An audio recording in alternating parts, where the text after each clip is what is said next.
I never believed my grandmother's superstitions, nor her warnings about mirrors. I always thought they were tales to frighten naughty children, until that stormy night in the old house on the hill, where I discovered that some surfaces reflect much more than our simple image. The rain pounded the windows furiously, as if thousands of icy fingers were trying to get in. The wind howled through the trees, and each flash of lightning revealed for an instant the twisted silhouette of the branches, like desperate hands tearing at the darkness. I was alone, or so I thought, until the hall mirror showed me a figure that was not mine. It was a shadow, tall and distorted, towering behind me every time the flickering candlelight fought against the darkness. It had no face, but I could feel its gaze boring into the back of my neck, heavy and cold. Every time I turned around, there was nothing, only the echo of my own footsteps and the racing beat of my heart. I decided to ignore it, attributing it to tiredness and the oppressive atmosphere of the house. But when the shadow began to whisper my name, I knew that the night was just beginning.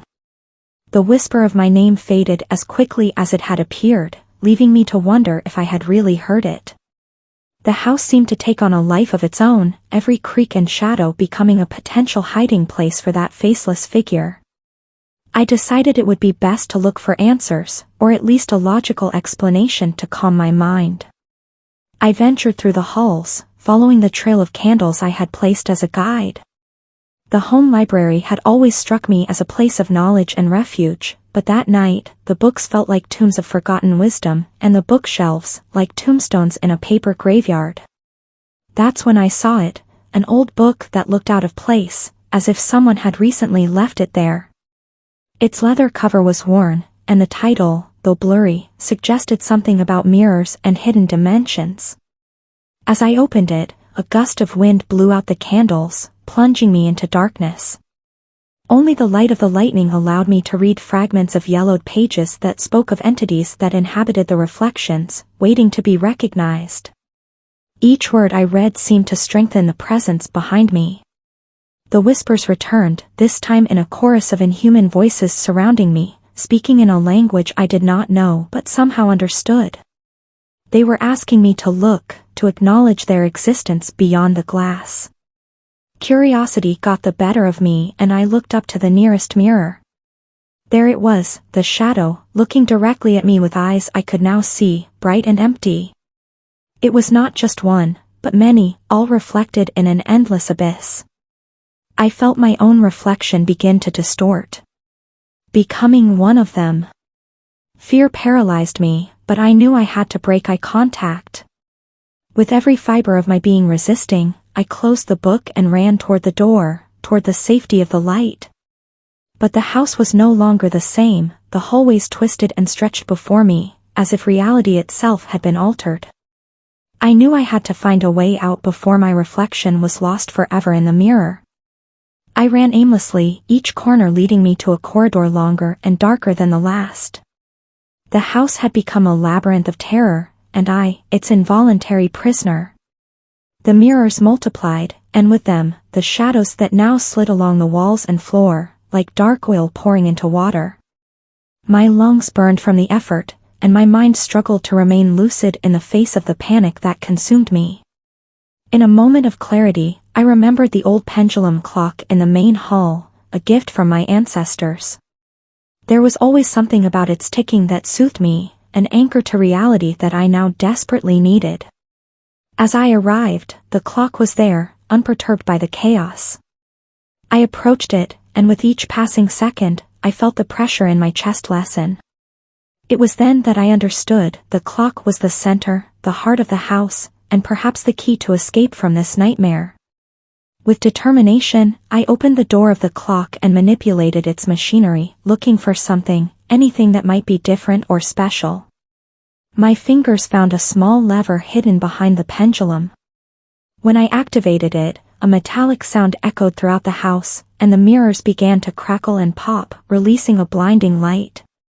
When the light dissipated, I found myself back in the familiar hallway, with the remains of the broken mirrors at my feet. The shadow was gone, but the silence that now filled the house was inaudible. There was no time to rest. I had to find the exit before the entity found another way to manifest itself. I headed for the front door, hoping it was unlocked. With each step, the fear of what I might find on the other side grew.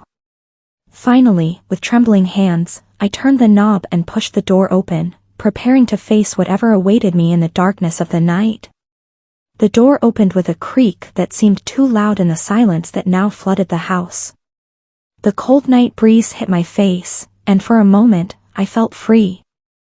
But freedom is often just an illusion, especially when trapped in a nightmare. My eyes took time to adjust to the darkness outside, but when they did, the relief I felt turned to horror. The house, my refuge, was no longer at the top of the hill, but in the center of an ancient cemetery. Graves and mausoleums stretched as far as the eye could see, bathed in the light of a full moon I didn't remember seeing before. Then I heard it, the sound of earth moving, of stones shifting. Something was rising from the graves, something that did not belong to the world of the living. I couldn't stand there, paralyzed with fear, so I ran. I ran as I had never run before, certain that something was following me, something that longed to drag me back into the shadows. Dawn seemed a distant promise, an unattainable dream. But I pressed on, driven by hope and the instinct to survive. Finally, after what seemed like hours of desperate running, I saw something that made me stop in my tracks, the first ray of sunlight, breaking the night and dispelling the darkness. I turned to look back and saw how the figures chasing me faded in the light, as if they were mere fearful shadows of the day. The house, the cemetery, the shadow in the mirror, everything was gone. I was standing on the edge of a forest, with the rising sun warming my skin and promising a new beginning. I still don't know if what I experienced was real or the product of a frazzled mind. But one thing is certain, I will never look at a mirror the same way again. And every time night falls, and the shadows lengthen, I can't help but wonder. What will they reflect this time?